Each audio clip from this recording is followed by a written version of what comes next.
All right, you guys, happy Monday. I hope you enjoyed the holiday weekend. I certainly did. We baptized baby Roman. It was my husband's birthday and it was America's birthday. So it was just a good weekend of family fun.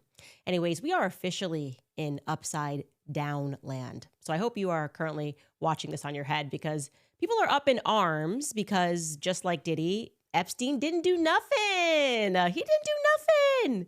The Epstein case has been officially closed, my friends. He actually didn't even have a client list that he used for blackmail. It's kind of hilarious, objectively hilarious. Is what I think our government has become. We're going to talk about that. Also, Tucker Carlson is at it again. He's in deep trouble with the mainstream media and the censor lords because he went ahead and interviewed the president of Iran. I mean, if we're going to maybe be going to war, maybe we should speak to the other side, see what's happening. And everyone knows that propaganda only works if Americans hear just one side of the story. So he is really ruining that right now for the deep state. All that and more coming up on Candace.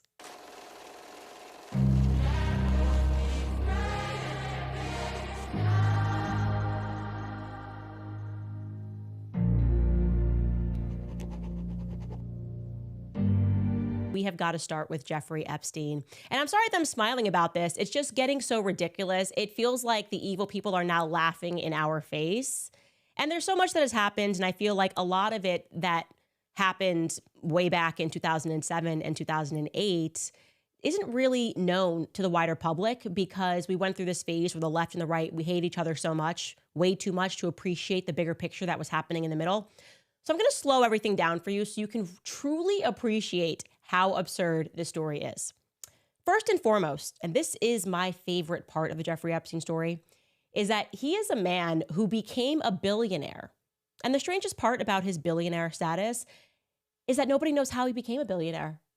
Yeah, they can't tell us that. That's my favorite part of the whole thing is just like Chris, my editor, mentioned earlier, you don't pay 8 cents of tax money. And they'll be like, right here, my friends, you shorted the government 8 cents. But Jeffrey Epstein, we don't know where he got his billions of dollars.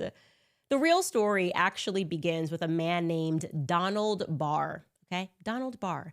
And if you're listening to that right now and thinking, Candace, that surname sounds strangely familiar to you, well, it is because he is, in fact, Bill Barr's father. Bill Barr, who worked for the CIA and then became the U.S. Attorney General under George H.W. Bush, and then again under Donald Trump's first term. Yeah, that Bill Barr. His dad was Donald Barr. And his dad was actually a pretty interesting character, I got to tell you, because he published this book in 1973, a science fiction book. I want to be clear, it's fiction. And it was entitled Space Relations. And this totally fiction book told the story about a planet that is ruled by oligarchs who engage in child sex slavery. Wow, that is really weird. Per Wikipedia, they write, quote, it has been noted that the plot of the novel anticipates the crimes of Epstein and his accomplice, Ghislaine Maxwell. And even more interesting, by the way, is that this planet that is engaging in this child sex trafficking is known as the Kossars. Let me spell that for you. Kossar, not to be confused with Khazars. But I did decide to look into the word Kossar, Kossar, and it does, it actually is a surname from Eastern European Slavic area. But don't let you get caught up here, okay? Anyways, in this intergalactic plot, there is this group of people who are political extremists, and they are ruled by oligarchs. And they settle this colony in the middle of nowhere because they're political extremists. And they're actually, it says on Wikipedia, they are bored because they just have so much power, such absolute power. They never get in trouble for anything. They can do whatever they want, these Kossars. And they're bored with their power, and they have an ambassador that's helping them to be welcomed back into the wider empire, because the wider empire is actually not down with their slave-owning society. They don't allow them to kidnap human beings and to trade them. That's so strange, right? Very interesting story that Barr was. It's a totally fictional story that he was telling. Vice actually read the book, a journalist named Becky Ferreira, and she describes the novel as highly unsettling due to its depiction of rape of enslaved people, particularly teenage girls, and other coercive sex acts. The sex acts described are performed, quote, for the dual purposes of entertainment and controlled procreation. And she views the novel as sexualizing minors and fetishizing rape. That seems really weird. But Daddy Barr, wrote this book. I got to tell you something else about him because it's quite interesting, because it does end up being a lot of what Jeffrey Epstein was accused of and was taking place was actually doing. At the time that his book was published, even more interestingly, Donnie Barr was the headmaster of a school. Wow, could you imagine sending your kid to the school and then this guy publishes this book about child sex exploitation? Anyways, he was the headmaster of a school called the Dalton School in New York. And while he was the headmaster, a young Jeffrey Epstein was selected to become a math teacher at this school. Jeffrey Epstein, by the way, was just 21 at the time. Donnie Barr's the headmaster. Jeffrey Epstein becomes a math teacher. And I got to tell you why that's weird. First and foremost, because Jeffrey Epstein only had a high school degree. He didn't have any teaching certifications. He had dropped out of this mathematics program at NYU. Yet under Donald Barr's stewardship, while he's writing this book on the side, Jeffrey Epstein is plucked from obscurity to teach at one of the most prestigious schools in Manhattan. So prestigious, by the way, that today, tuition is $65,000 per year. By the way, I should tell you, Barr himself was a bit controversial. He actually made several unconventional hires at this school during his tenure. And soon after Jeffrey was hired as a teacher, he had to resign amid some controversy. I'm not going to get down that rabbit hole for you, but yeah, he's an interesting character. And you are probably not going to be shocked, but while Epstein was there as a teacher, he was inappropriate with the young female students. He attended parties with them. They spoke about this in the future. Anyways, this unqualified, or at least underqualified, creepy Epstein, who only had a high school diploma, then magically gets a job in finance. Again, zero qualifications. He just somehow became friends with the CEO of Bear Stearns. So in 1976, he joins this firm as a low-level junior assistant to a trader, because again, he doesn't have any qualifications. So he's just assisting, not even the executive assistant, the junior assistant to a trader. But magically, you guys, you're not going to believe me. Just 4 years later, that junior assistant, Jeffrey Epstein, became a partner of the firm. I kid you not.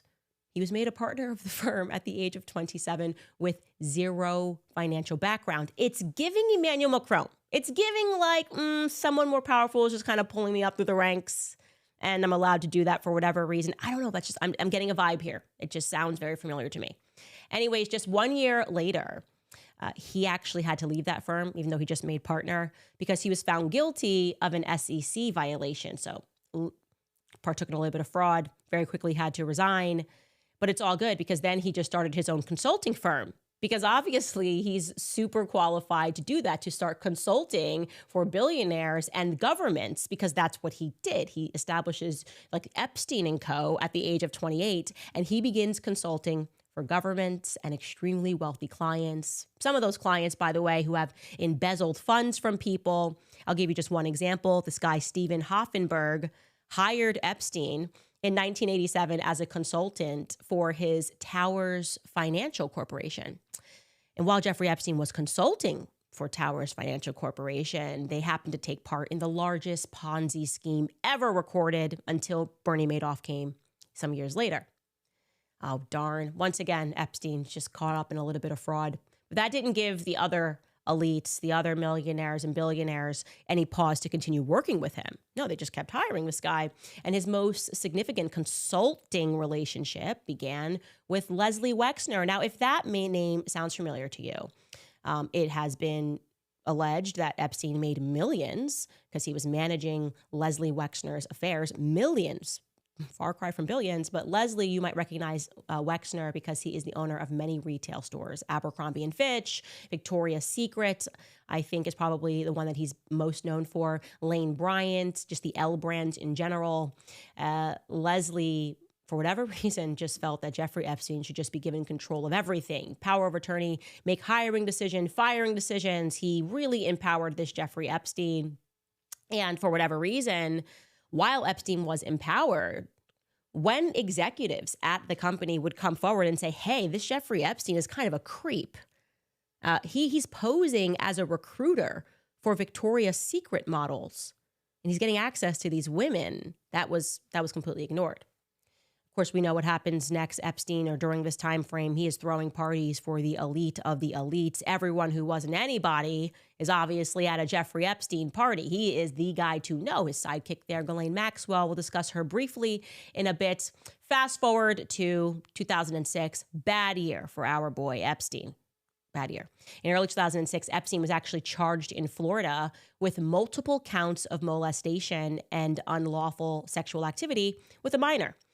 Now, to be clear, the FBI was able to confirm for 34 minors. They were able to confirm their stories had been corroborated, that they had been abused by him. That number was then increased to 40 by the time he signed this really interesting plea deal. Okay.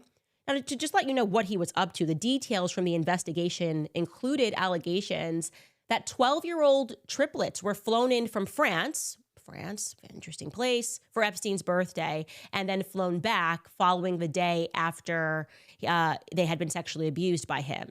It was alleged that the young girls were being recruited from Brazil, from South American countries, from former Soviet countries, Europe, and that a certain Jean-Luc Brunel, who ran the modeling agency, which was funded by Epstein, known as MC2, was supplying these young girls to Epstein. Now, Jean-Luc Brunel, again, we're not going to get sidetracked here.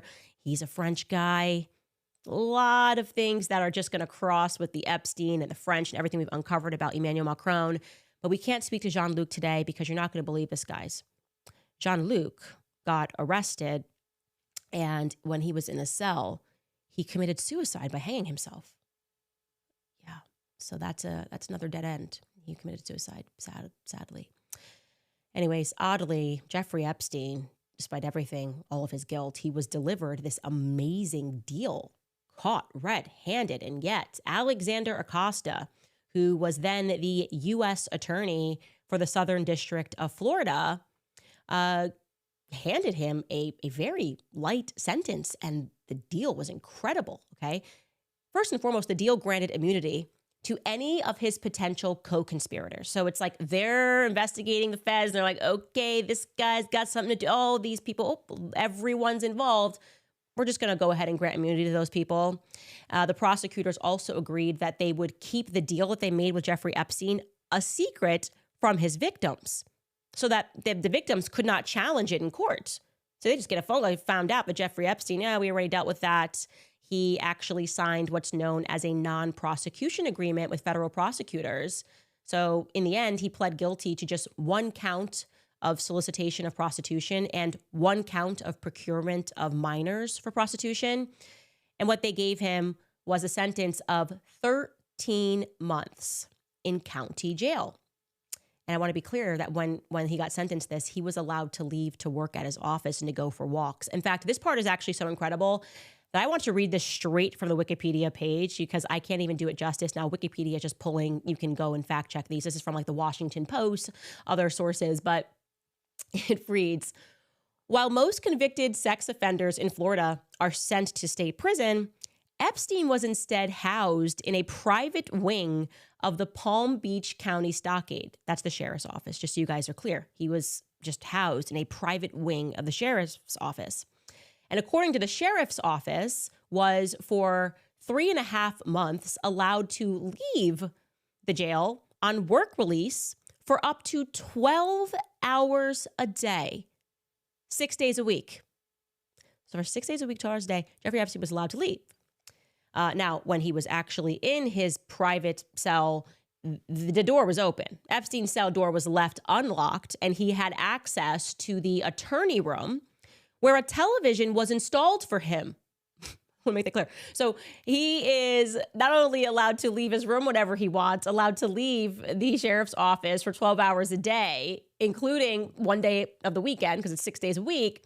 They also went through an effort to install a television for him in the attorney's room. Not even the attorneys got that, but they installed one for him. Okay, great. That's before they moved him into their previously unstaffed infirmary. Now, the sheriff's office, if you're wondering what they got, Jeffrey Epstein, right before he turned himself over, he established this not-for-profit. And from that not-for-profit, while he was in jail, he paid the sheriff's office $128,000. And that was for extra service that they had provided him during his work release. And what extra services did they provide Jeffrey Epstein during his work release? Well, he wanted to make sure that his office, his off-campus office, was monitored by permit deputies and that their overtime was paid for by Epstein. And he made sure that those deputies that were coming with him to work wore suits and that they checked in his guests at his front desk. So the sheriffs, while he was going to work, came with him. He paid them for overtime. He wanted them to wear suits, and they were responsible for checking in his guests. This is while he's in jail serving his sentence, okay? Now, later, the sheriff's office would say that the guest logs were destroyed. So we don't know who they were checking in for anyways. Epstein served almost 13 months, if we're calling that serving, before he was released in 2009 for a year of probation on house arrest. Now, I want to be clear, house arrest for Jeffrey Epstein looked a little different, okay? While on probation, he was allowed to go on numerous trips because he doesn't have just one house, you guys. So he was allowed to take his corporate jet to his residences in Manhattan, in the U.S. Virgin Islands. He was also, because you can imagine he didn't get a lot of exercise in his houses, he was allowed to go on long shopping trips and walks all around Palm Beach for quote unquote exercise. Actually, I actually do think he probably had a gym in all of his houses. But the point is he wanted fresh air exercise. So he needed these long walks throughout Palm Beach. Epstein was also allowed to use his own driver to drive him between jail and his office and other appointments. Now, you're probably thinking around now, why on earth would Alex Acosta agree to that? What's he doing? Why would you allow this man guilty as sin to essentially just run a sheriff's office for a few months and then do whatever he wants thereafter? Well, Alex Acosta faced a lot of pressure when Trump nominated him for Secretary of Labor. And he told reporters years later that it wasn't in his control. He said, quote, "I was told that Epstein belonged to intelligence and to leave it alone, and that Epstein was above my pay grade." Excuse me, above the pay grade? The Attorney General of the Southern District of Florida? Who exactly is paying Epstein? What colony of COSARs, what are we calling them, could be so powerful, almost bored with their power, if we're going back to this space book, bored with their power, that they would allow this to take place and have confidence, know fully well that even if they get caught, who cares? I mean, you'd have to be so powerful and so politically extremist, like that book suggests, that you could, like, I don't know, sink the USS Liberty, maybe shoot a sitting president in broad daylight while you're at it, and still have politicians referring to you as friends and allies. Anyways, let's not get lost here. There are some more interesting facts about Jeffrey Epstein. One, he had a working fake passport. That's incredible. He had an Austrian passport with a totally fake name that placed his residence in Saudi Arabia, and it worked. So yeah, he was a Fed. Obviously, he was very high up in the deep state, and he used this passport to enter countries throughout the 1980s when he was very young, the 1980s, guys, including the United Kingdom, Spain, Saudi Arabia. He also had a very compelling interest in artwork, okay? And you've probably seen this. He had this artwork of Bill Clinton in Monica Lewinsky's dress above his desk. And that's interesting in general, because I don't know if you know this, but President Clinton was blackmailed. He was blackmailed by Israel because they wanted to get this deal done with the Palestinian Authority, and also were pressuring him to release one of their assets, Jonathan Pollard. Now, Jonathan Pollard, to give you a background here, was another agent of Israel. He was actually a CIA analyst who was found guilty and went to prison for 30 years for spying on behalf of Israel. So he worked for the U.S. government, but he was spying on behalf of Israel. Anyways, this is according to the Times of Israel. Let's take a look at what happened. Netanyahu said to have offered Lewinsky tapes for Pollard. Okay, it reads in this article that Israel attempted to use tapes of the former U.S. President Bill Clinton's steamy conversations with intern Monica Lewinsky to leverage the release of Jonathan Pollard. That's at least what the book regarding the Clinton family was claiming. The book is entitled Clinton Inc., and the subtitle is The Audacious Rebuilding of a Political Machine.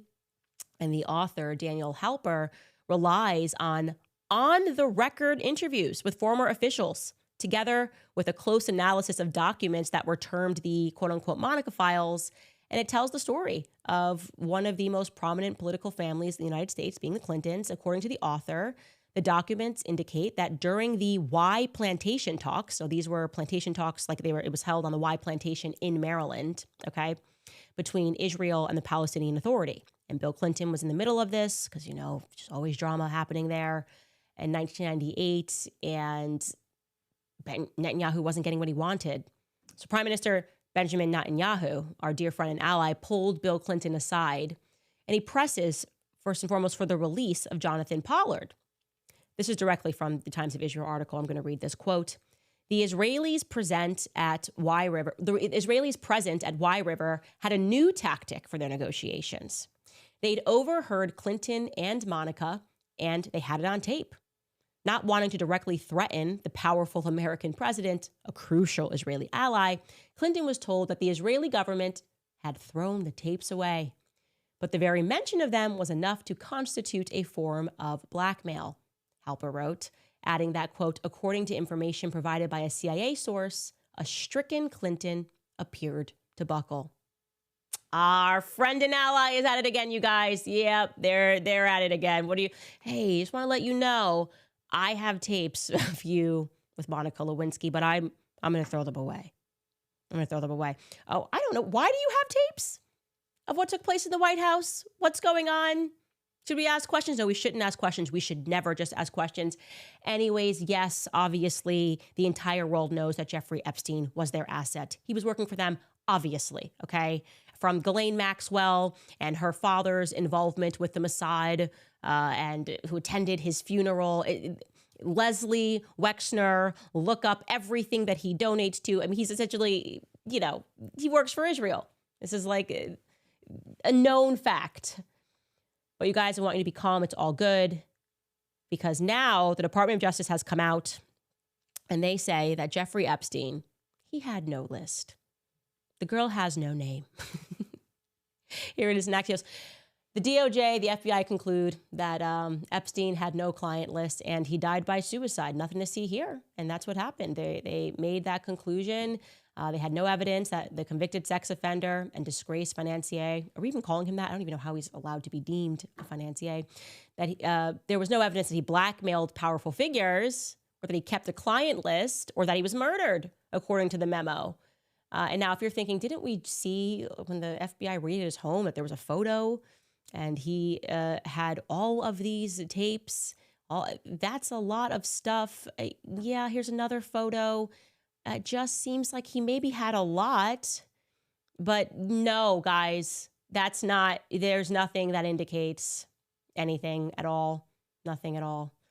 And they also are releasing some raw and enhanced versions of footage of the Manhattan prison where Epstein was held the night that he died.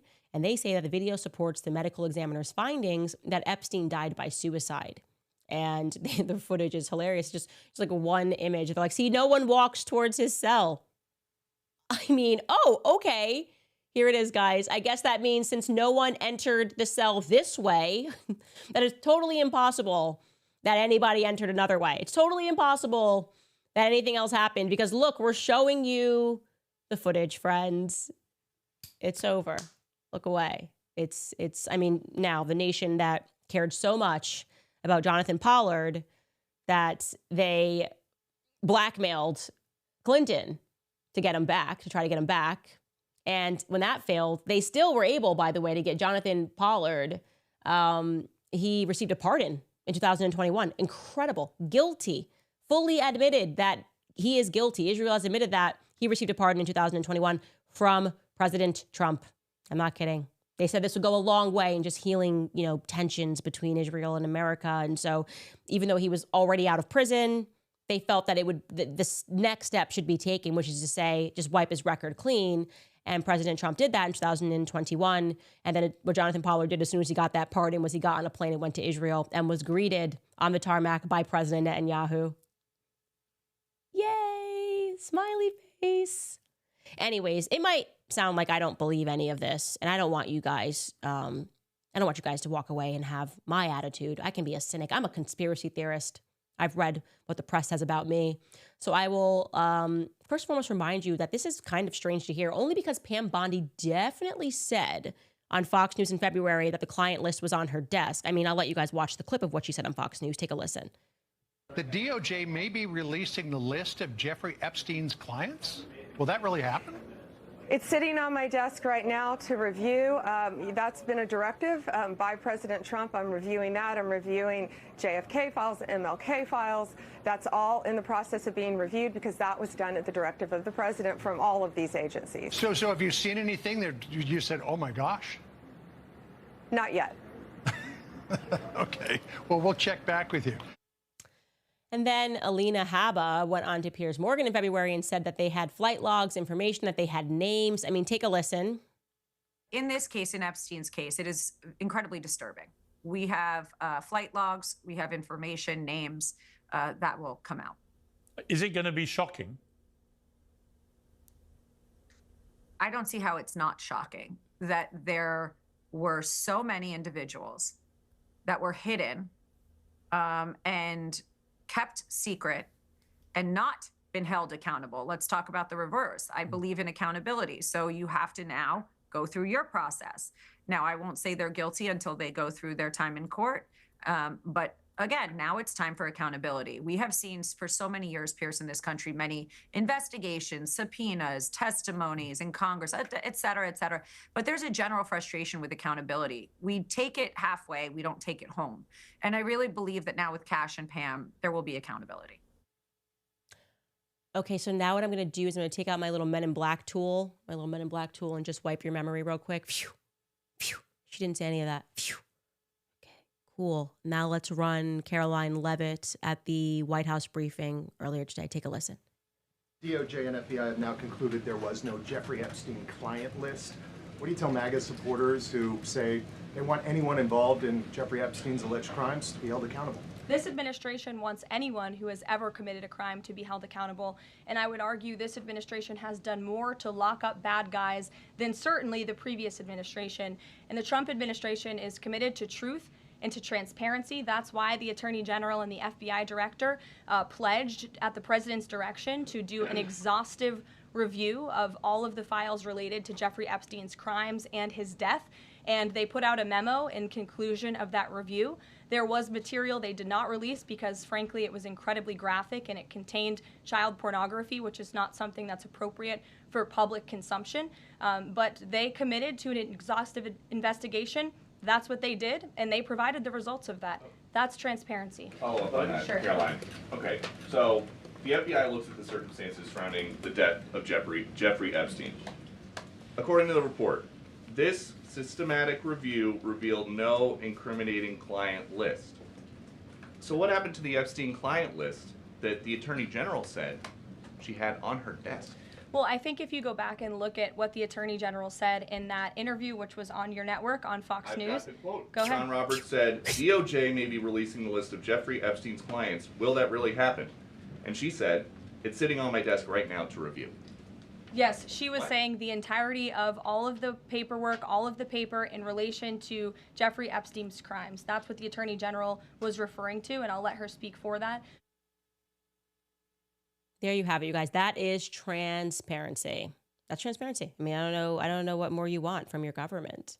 Do you feel like they're laughing at us? I feel like they're laughing at us. We are definitely in clown world. I'm not a huge Elon Musk fan because I think he plays a role in the coming AI system of controlling global affairs.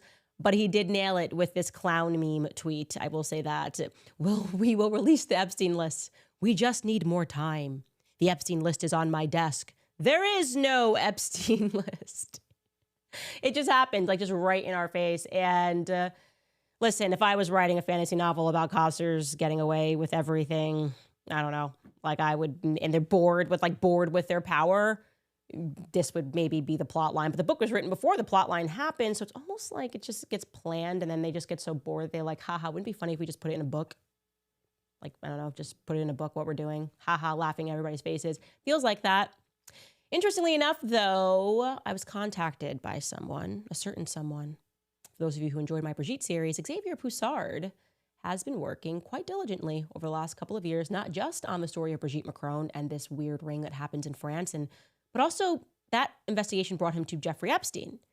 Because Jeffrey Epstein, as Ghislaine Maxwell, she was French as well, Mossad, and the investigation of Brigitte brought him to Jeffrey Epstein, and he said to me, Candace, would you want to do a series on Epstein? He asked me this about 2 months ago. And what I heard was, would you like to die? Would you like to die? Because that's kind of where, like, I mean, do you want to play around with that colony of the Cossers, the fake fictional one that totally doesn't exist? Do you want to play a game sort of a thing? And thinking maybe it could be interesting to hear what Xavier Poussard has to say.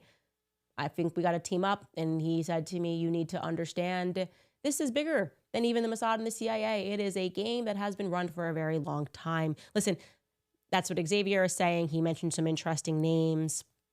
And maybe where our government, with all of their resources, is failing the people, the actual journalists, which means if you are an actual journalist, the mainstream media hates you because they work for the state, right? They're a part of the club. We're not in it. And Xavier Poussard is pretty hated. I mean, he had to flee for his life. So that's interesting. Like, he's not even allowed to live in France, and I wouldn't step foot on that soil. I don't know. Maybe it will be up to us. So what can I say, guys? Stay tuned. Throw to a couple of our sponsors before we get into Tucker Carlson. Remember, you have to hate Tucker Carlson, according to last week. Want to remind you guys about Goldco, because you've heard me say it before. We're living in very unpredictable times. The economy is shaky, inflation is rising, and the dollar does not go as far as it used to. That's why Americans are turning to gold, because gold is real, it's tangible, and it's held value for thousands of years. Unlike the stock market or currency, gold doesn't vanish when politicians make bad decisions, which, let's be honest, they do that all the time these days. Goldco are helping many people like you and I. Their experts are on standby. I trust them to help you protect your retirement with precious metals. Whether you're worried about inflation, government spending, or just want peace of mind, Goldco will make it easy for you. Here's what you need to do. You have to visit CandaceLikesGold.com, and you'll get your free 2025 gold and silver kit and learn about their unlimited bonus silver offer. Don't wait for the next crisis. Protect your future today. Go to CandaceLikesGold.com. Again, you can't forget that. It's CandaceLikesGold.com.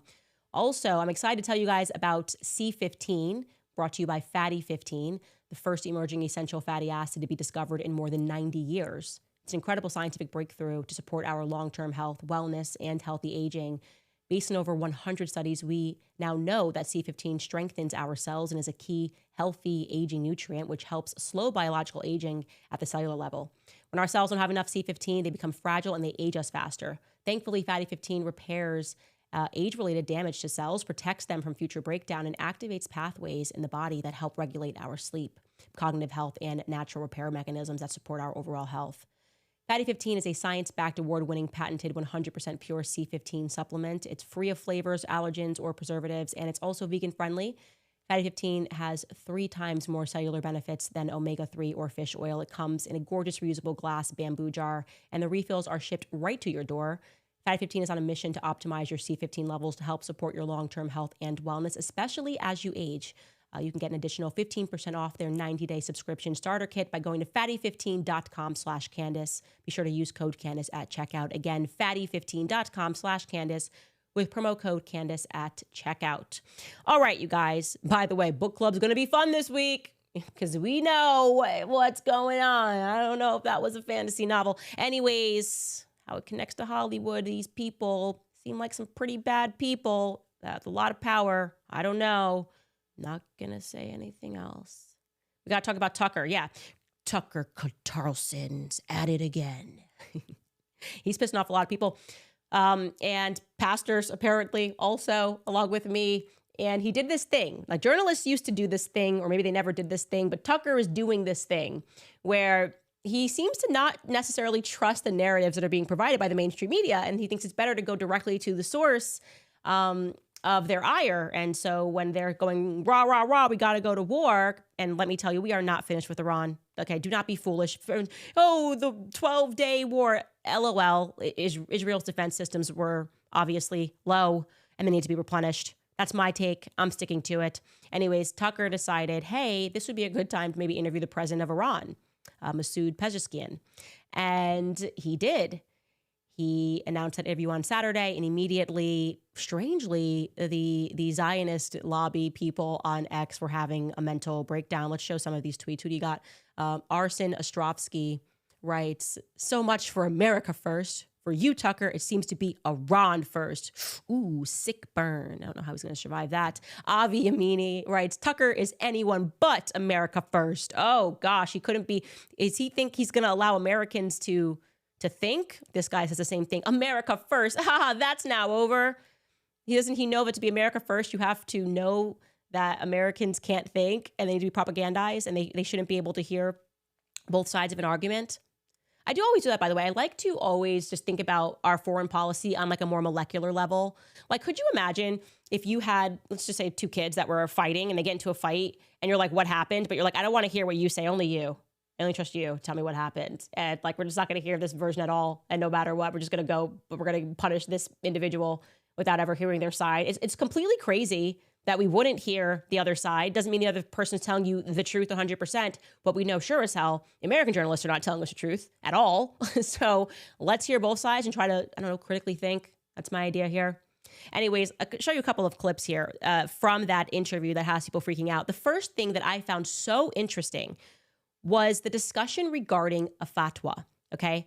Because I'm going to tell you, truthfully, I came up in Zionist media accidentally just because I didn't really know much about Israel. And I was like, why not? Why wouldn't we want to defend people? Why wouldn't we want Jewish people to have a state? Like, I was very surface. And I was told repeatedly that a fatwa is issued and it basically is for, sends a message to all the Muslims that if you see this person, you should kill them. Like, it's essentially a death threat. That is what a fatwa is. That is what I was told. Listen to what the Iranian president has to say, and then I'm going to show you the true definition of a fatwa, which kind of surprised me. Take a listen. 2 Iranian ayatollahs have issued fatwas against Donald Trump. What does that mean exactly, and what do you think of it? To the best of my knowledge, they have not issued decrees or fatwas against any individual or against Donald Trump. And first off, it has nothing to do with the Iranian government or to His Eminence, the Supreme Leader of Iran.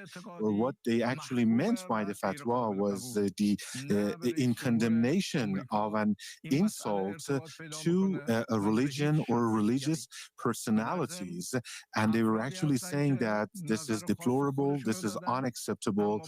So it was not directed towards the U.S. president or any other individual, and there might be people with their own ideas and opinions, but I can assure you that the meaning of this fatwa should not be construed or considered as a threat against any individual. Okay, so color me ignorant.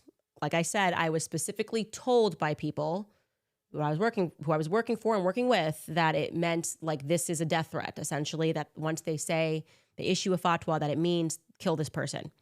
And here is the actual definition of a fatwa. I just Googled this. It says a fatwa is a non-binding legal opinion in Islam issued by a qualified religious scholar known as a mufti on a specific issue. It serves as an interpretation of Islamic law and provides guidance to Muslims on various aspects of life, including religious practices and ethical dilemmas. Fatwas are not considered legally binding judicial rulings, but rather legal advice or directives based on Islamic teachings. Just want to read that to you because I was totally surprised that is what it was. It sounds like, when if you're a Catholic and is this Catholic doctrine and somebody has to furnish the answer to a yes or a no. That's what it sounds like. There could be more of it I'm missing, but that kind of caught me off guard because I just am constantly reassessing how unbelievably brainwashed I was previously. And again, this is not a defense of Iran. It's not a defense of Israel. It's just basically me standing up and saying how absurd it is that our media lies to us repeatedly. Then, regarding whether or not Iran tried to assassinate President Trump. Now, that very tough sell for me. Matthew Crooks did not look like he had it in with Iranians particularly. And the way that it disappeared from our media makes me think that maybe somebody else might have been involved that had a lot of power, okay? Here is what he had to say regarding any assassination plots towards President Trump. Take a listen. Has Iran ever backed an assassination attempt against Donald Trump? This is actually what Netanyahu is trying to insinuate and to make your people or the president of your country to believe. But this is wrong because Netanyahu, as I said, has its own agenda. It wants to drag the U.S. into forever wars, as I said, and to bring more insecurity, instability, and unrest to the whole region. Okay, well, you're definitely not going to get a disagreement from me regarding Netanyahu. But I just want to be very clear. He's our friend and our ally. He's our friend and our ally. Definitely. My politicians say so, so it definitely must be true. If I had to guess some people that might have been on the Epstein list, it might have been almost the whole of Congress. But it's fascinating that the people are attacking Tucker for bringing you another version of events like they attacked him when he sat down with Putin, because that almost should be the media's job if they were actually the fourth estate and were actually interested in making sure that our governments were not becoming too corrupt. They wouldn't attack journalists. Like I said, the journalists that are actually being attacked, if you Google someone's name and they're loved and celebrated by the media, you know that you should not be listening to that person. It's that simple. It really is that simple. Because to tell the truth is to render yourself an enemy of the state. That is just the reality that I'm living and that I am accepting. But I remain optimistic. Why do I have a smile on my face? Because people are waking up. They are waking up to these tactics. And I get it. Maybe the Costers are bored because they've had so much power and they control the education system and they've brainwashed so many of us and they're controlling the congressmen. And they're laughing at us and creating fantasy novels and just disappearing. I mean, everything of that it seems that they lock down, right? JFK's assassination, the Epstein files, it always pertains to whenever Israel's name is involved. That is just the reality. And people seem to be radically accepting that we've been deluded. We have been totally deluded. Of course, our awakening is not going to come without a fight like hell, because I do believe there could have been maybe a place that was settled by political extremists on the basis of everything that I've researched. And that's why I started this book club. And it's going to get interesting. They are going to be extreme in trying to stop this awakening. But we also have to be just as extreme in our commitment to telling the truth. That's how I feel. That's why I wake up and do what I do every day. And that's why I'm so happy, because once you've committed yourself just to the truth, not to money, then I just feel like you're actually free. You are truly free. And so that's what I'm going to do. Anyways, you guys, before I get into some of your comments, heavy episode today. I'm going to tell you about a couple more of my sponsors. Qatar, Iran, just kidding. I'm telling you guys about PureTalk. If you are with Verizon, AT&T, or T-Mobile, you're overpaying for wireless. You're paying for thousands of retail stores that you never go into. You're paying for unnecessary perks that you never use. And you're paying for a massive premium for what you think is a superior 5G service, but it's not. PureTalk actually uses the same 5G network on the same 5G towers. The only difference is they don't charge you for any of the extra garbage. Instead, PureTalk gives you unlimited talk, text, and plenty of data for just $25 a month. That is less than half the price of the big guys, especially during a time when saving money really matters. I'm a PureTalk customer. I made the switch. You can even keep your phone and your phone number. Just go to puretalk.com/Owens and you'll save an additional 50% off your first month. You can literally be switched over to PureTalk in less than 10 minutes. That's puretalk.com/Owens to switch to PureTalk. That is wireless by Americans for Americans. Also, I always remind you guys about American financing, because there's a chance that you could be delaying your next 2 mortgage payments. Imagine putting those 2 payments instead in your pocket and finally getting a little bit of breathing room. Well, it's totally possible if you call American Financing today. If you're feeling stretched by everyday expenses, the grocery, the gas, the bills, you're not alone. Obviously, most Americans are putting these expenses on credit cards now, and there does not seem to be a way out. American Financing can show you how to use your home's equity to pay off that debt. So call American Financing today before you get to a point where you can't make those payments, because their salary-based mortgage consultants are helping homeowners just like you restructure their loans and consolidate debt, all without any upfront fees. And their customers are saving an average of $800 a month. That's like basically a $10,000 raise annually. It's fast, it's simple, and it could save your budget this summer. So do not wait any longer. Call American Financing today. The number is 800-795-1210. Again, 800-795-1210. Or visit AmericanFinancing.net/Owens. Again, that's AmericanFinancing.net/Owens. All right, can't wait to see your comments. We are, by the way, speaking of book club people, that's tomorrow. Back in the book club, wrapping up Hollywood Babylon. Babylon seems to be at the center of a lot of this. There are a lot of people today that you think are regular journalists and writers that are involved in some shenanigans. I've been doing so much research over the last couple of years. It's amazing to realize that we are living in a kind of a matrix. We really are. It's an information war. Words are the weapon, and you got to wake up and get wise to it. But the good news is that once you wake up, you can't go back to sleep. So they have to deal with that. They have to deal with all of that. Okay. Who do we have? Helio writes, I guess protests in the street won't happen unless it's your kids being trafficked or being sent to foreign conflicts or another nation. There are demons governing your lives. No telling what's next. Yep, absolutely true. Jane Doe writes, I'd love to know your opinion regarding BBC employees' letter about their pro-Israel content, more and more standing up against Israel propaganda. I actually was not aware of that there were BBC employees that wrote a letter. Oh, yeah, here it is. 100 BBC insiders pen a letter accusing the UK broadcaster of being PR for Israel. Stars like Miriam Margolyes and Charles Dance sign. Yeah, I'm not sure if it was BBC, but I also saw that there was a documentary. I think it was BBC, actually, because I spoke about it with my husband because I wanted to understand how BBC works since it's like government owned. And he was telling me, because there was some group that wanted to premiere a documentary about Gaza, and basically the BBC, they had to go to court. It got shut down because they said that it didn't represent both sides of the issue well, or like that's how they assess whether or not it can appear on BBC. And I do want to say to the creators of that content, if you want me to put up on my website and promote it so people can see it, I will do that. I certainly do not understand why they would prevent people from seeing that, what's happening in Gaza. And so, yeah, I was not aware they wrote this letter. I'm not surprised at all. Like I said, it is the majority of people have woken up to what's going on here. Gurvandeep Singh writes, what about 1 minute of surveillance of the video missing? Yes, apparently, and I have to fact check this because I found out this right before we went live, but apparently the Epstein tape, which shows that no one went in, because we didn't see like Shawshank Redemption or the Count of Monte Cristo. Like there's no way there could be a tunnel to get out of a cell or anything. But anyways, the point is that this footage apparently is missing a minute. Again, they did say that some of it would be enhanced, but I don't know why you would enhance it by deleting a minute. So we'll have to look into that further and maybe report more tomorrow when more information comes out. And not something that I looked into particularly, but it has been said across social media today. So I promise I will commit to looking into that. Groovin with Christ writes, I love that. Groovin with Christ. God bless you always, to Jesus through Mary. Absolutely. Keep the prayers up, by the way, because they work. Black Scorpio writes, I am so very disappointed in Kash Patel, Dan Bongino, and Pam Bondi, who all made these grandiose promises to get the Epstein files until they got confirmed into the administration and now toe the line like all the other deep state corrupt folks. I just can't imagine what happens when you get in there. Like, I think they maybe just sit you down and then they're like, haha, and they turn it around and they're like, we've been monitoring you since you were 14 and at the Dalton School.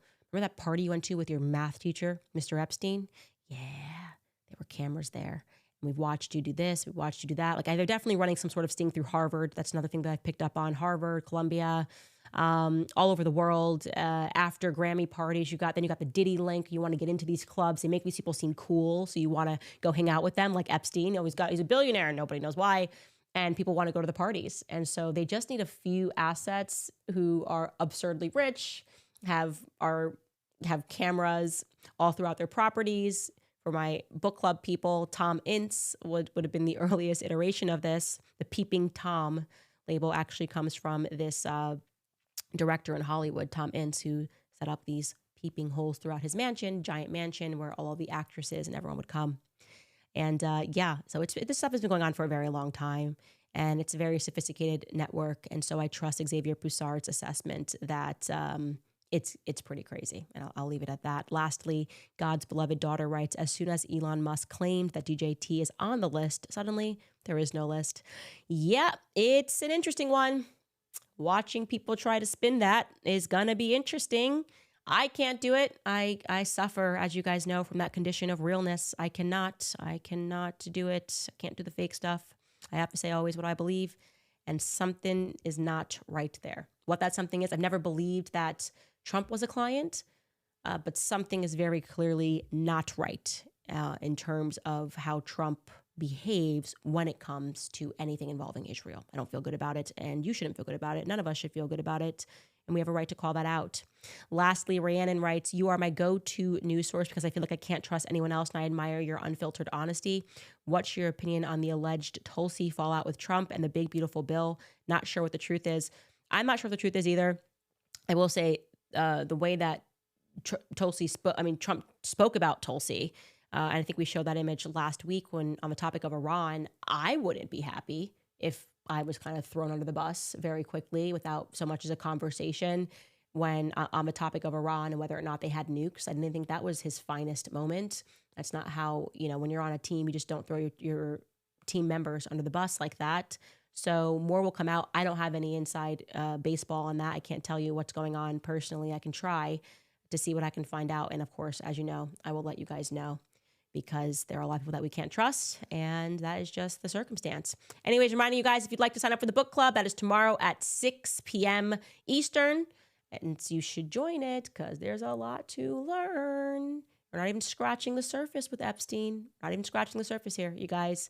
And if you want to support our show, because we are independent, I would really appreciate if you guys just went to CandaceOwens.com anyways and signed up. It doesn't matter if you buy a cup, if you buy a sweatshirt, if you join the Candace Owens Club, there's tons of content that you'll get that's not here. I think that you will very much enjoy it, especially our series committed to vaccines.